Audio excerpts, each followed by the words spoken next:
So in today's class we will discuss about nuclear fusion. Nuclear fusion. तो nuclear fusion पूर्वर आम कौन पढ़े nuclear fusion पढ़ते तो न्यूक्लियर फ्यूजन और न्यूक्लियर फ्यूजन दुईटाक आमर न्यूक्लियर एनर्जी अंडर रे जाउछि न्यूक्लियर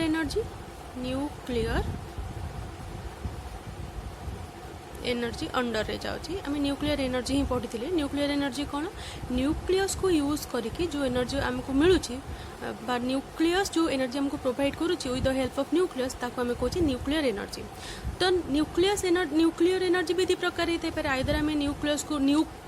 आम एनर्जी बाहर करछे माने आइदर आम न्यूक्लियस को कंबाइन करके एनर्जी बाहर करते पारंदी या फिर आम न्यूक्लियस को ब्रेक करके बा स्प्लिट करके एनर्जी बाहर करते पारंदी तो न्यूक्लियर फ्यूजन आम ऑलरेडी पढ़ी सारी कि जितेबाला आम न्यूक्लियस को स्प्लिट करुचे से जो एनर्जी दौचे ताको आम कहूँ फ्यूजन तो स्प्लिट ऑफ न्यूक्लियस सरीगला एबे आसला कौन कंबाइन जितेबाला आम कंबाइन करबा जितेबाला आम दुईटा न्यूक्लियस को कंबाइन करुचे से जो एनर्जी प्रोवाइड करिवो ताको आम कहूँ न्यूक्लियर फ्यूजन तो बहुत सिंपल डेफिनेशन आम आपको कहि परिबा कि दुईटा lighter nuclei two lighter nuclei combine to form heavy nuclei दुईटा लाइटर न्यूक्ली जिते कंबाइन होती जिते आम जॉइन कर कंबाइन करछे से कौन कर गोटे हेवी न्यूक्ली फॉर्म करुँच सहित से किसी एनर्जी भी कौन कर रिलीज करुँच जो एनर्जीटा को आम कहे न्यूक्लियर एनर्जी से न्यूक्लियर एनर्जीटा कौ केमिति बाहरला फ्यूज करके दुईटा न्यूक्लियर को कंबाइन करके सरीगला डेफिनेशन अनुसार तो ये हो गला बहुत सिंपल कि जिते आम फ्यूज करछे बा कंबाइन करछे दुईटा न्यूक्लियस को से जो एनर्जी आमको दौची से एनर्जीटा को आम कहे न्यूक्लियर फ्यूजन बा न्यूक्लियर एनर्जी एबे ता पूर्वर आम जिन पढ़ुचे कौन न्यूक्लियर फ्यूजनटा केते आम इम्पोर्टेंट आम कहि परिबा कि न्यूक्लियर फ्यूजन जो आमर जो आम बंचीचे आम लाइफ साइकिल आम प्लानेट रे अच्छी ड्यू टू न्यूक्लियर एनर्जी को energy due to fusion nuclear fusion पाई ही आम लाइफ साइकिलटा ए पर्यंत आम तिष्ठीचे पृथ्वी बोली आम कहीपर जहाँ भी आम प्राणी जगत या फिर उद्भिद जगत जिते भी सब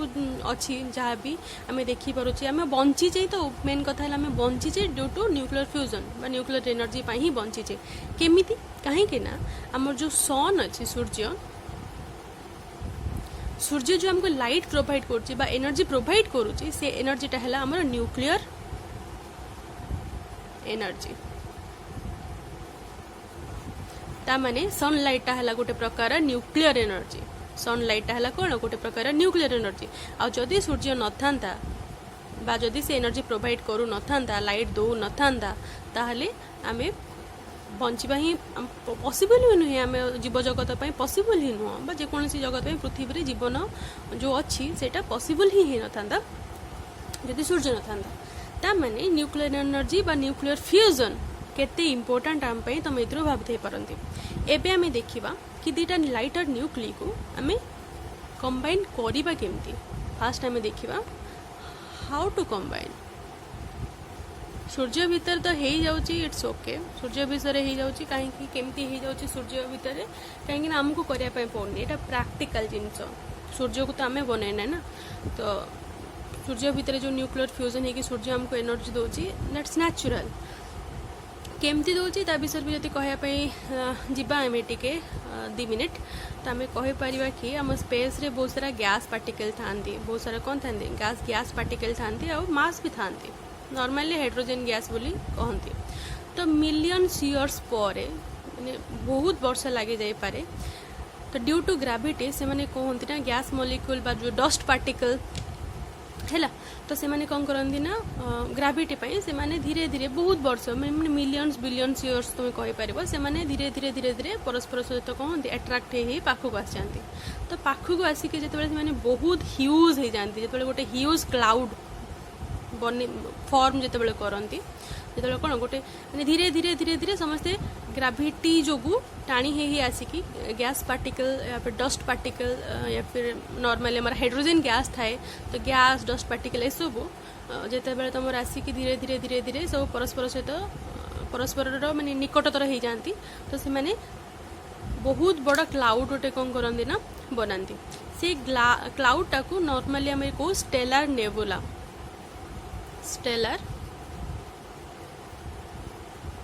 नेबुला तापरे कौन हुए ना जिते बड़े माने क्लोज ही आसुँच सेंटर टेम्परेचर भी कौन होता पारे ना से बहुत इनक्रीज हुए टेम्परेचर कौन हुए इनक्रीज हुए कहीं ऑब्वियसली तुम दूर दूर रे थी टेम्परेचर कम थी जो सब पूरा टाणी हे गोटे जगह जब रुंड हो टेम्परेचर कौन हो ना अधिक हो तो ये भी सेमती कहती ना आर सेंटर जो टेम्परेचर थाए ये कौन थाए ना बहुत अधिक हो जाए तो जिते अधिक हो जाए जो हाइड्रोजन गैस सब था जो पार्टिकल सब था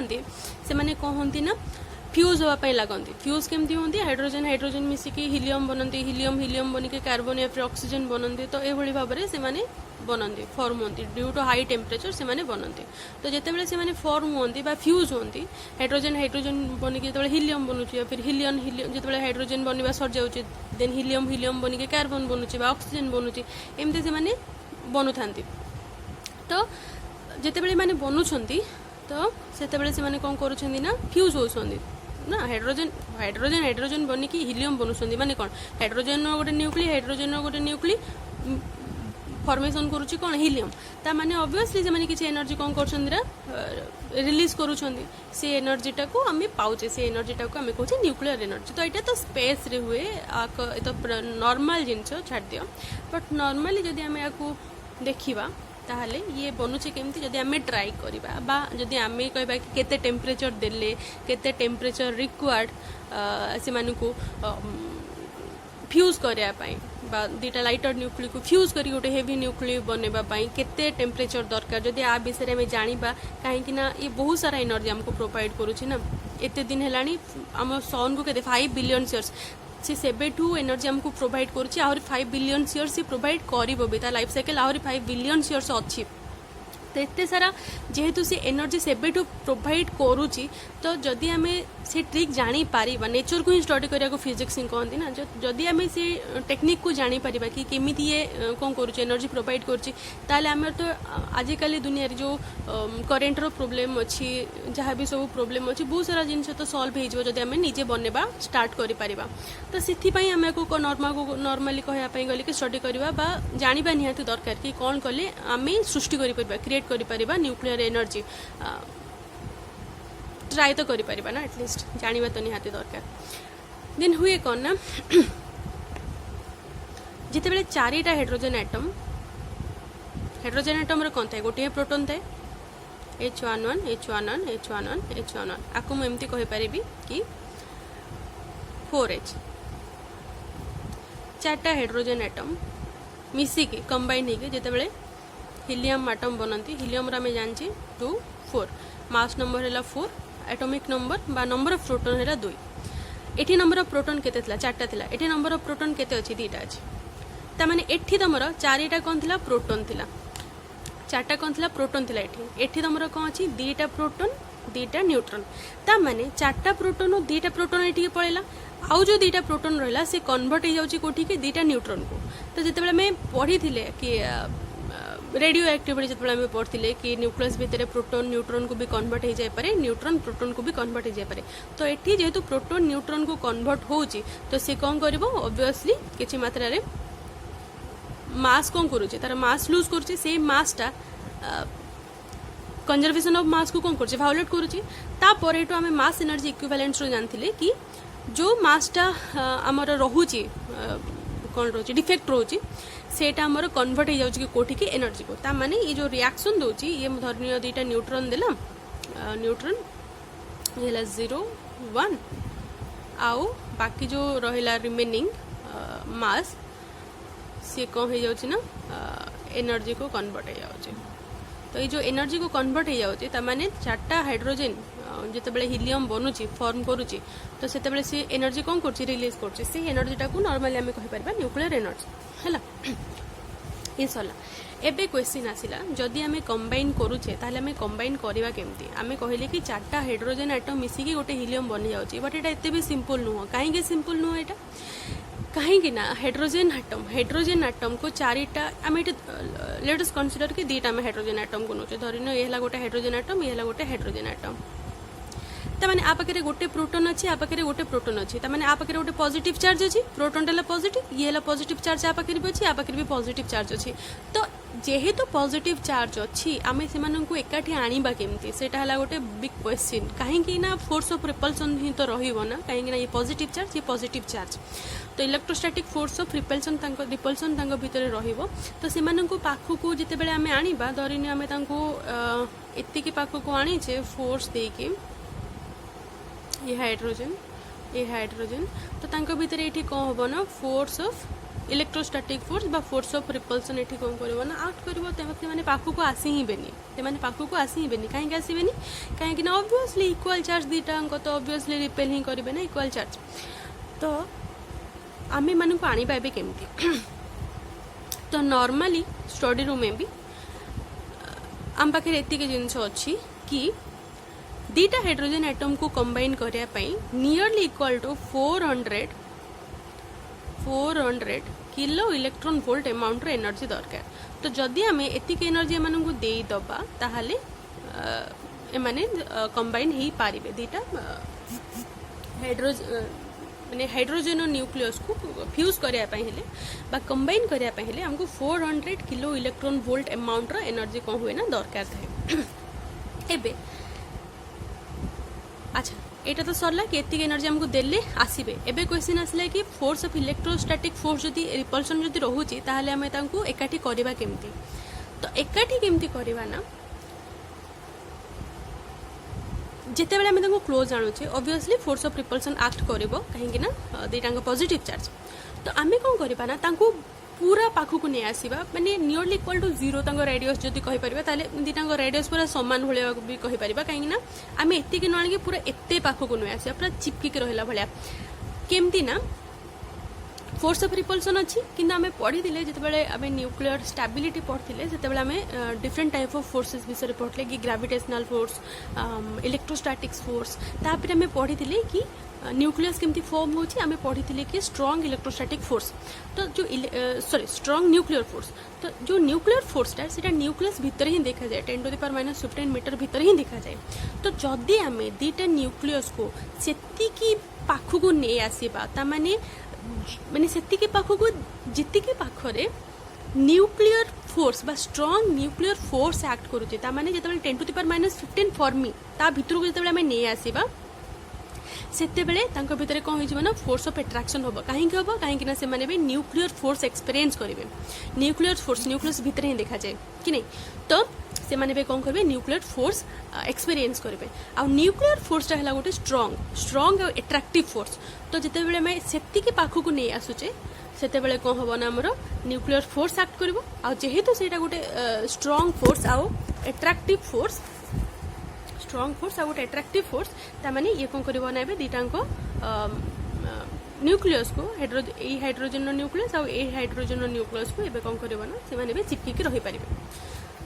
तो एतिक तो होगला तो माने जेहेतु तांको एते पाखु को आम आणुचे से आमको बहुत सारा एनर्जी भी दरकार आ से एनर्जी केते 400 किलो इलेक्ट्रॉन वोल्ट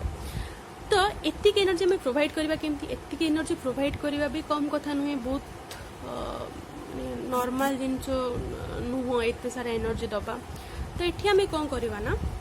अच्छा एनर्जी भी आम केमती दबा को फॉर्म में दबा एठी तो आम जानथिले कि ऑब्वियसली जेतेबेले से माने पाखु को आछुछन्ती तांगर टेम्परेचर भी इंक्रीज होची धीरे धीरे बहुत पूरा मिलियंस डिग्री इंक्रीज हो जाउची तापर से माने फ्यूज होसुंदी तो एठी जेतेबेले आम एतिक एनर्जी आम दउचे त माने एठी टेम्परेचर हमको केते दबा पई पड़िबो एठी हमको टेम्परेचर दबा पई पड़िबो से टेम्परेचर आम केमती कैलकुलेट करबा ना आम जानि जे काइनेटिक थ्योरी ऑफ गैसेस रो त माने के पढ़िथिबो कि ई के माने kinetic energy is equal to आमर थिला केते 3/2 kT if I am not wrong 1/2 kT I think थिला 3/2 no kinetic energy EK is equal to half kT के है आमर कौन बोल्टमैन कांस्टेंट काइनेटिक एनर्जी केते दरकार 400 electron volt is equal to half के जगह में बोल्टमैन कांस्टेंट वैल्यू पुट कर दबा तो हमको टी मिल जाव तो टी हमको नियरली इक्वल टू केते मिलिबो टी हमको मिलिबो 3 × 10⁹ केल्विन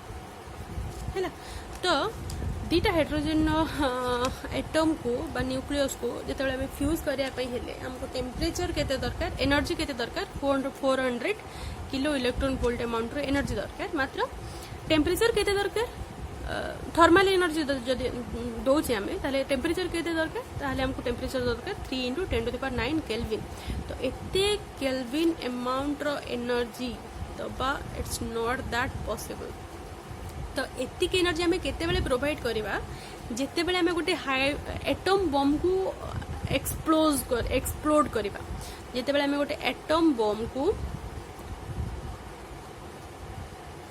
एक्सप्लोड करूचे बा जिते एक्सप्लोजन होचे एटम बम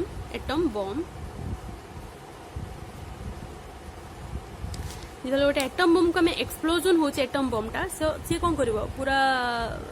गोटे एटम बम बुझी पार्थुव कि जिते बेले सी कौन होची पूरा ध्वस्त नष्ट कर दौची तमाने तार हिट केते अधिक तो सेतिक अमाउंट रो हिट जदि आमे ताकू दबा ताहले दीटा हाइड्रोजन एटम मिसिकी हीलियम एटम गोटे बनी पारिबो तो एटा सेति पई एते इजी नुह आम पृथ्वी रे बनेबा काहे कि एते हिट आमे केमति प्रोड्यूस करिया माने केमति दबा जे से माने फ्यूज हेबे ताको करिया पई आमे गोटे एटम बम को एक्सप्लोजन करिया तो एटा भी पॉसिबल नुह तो एतिक थिला हमर न्यूक्लियर फ्यूजन।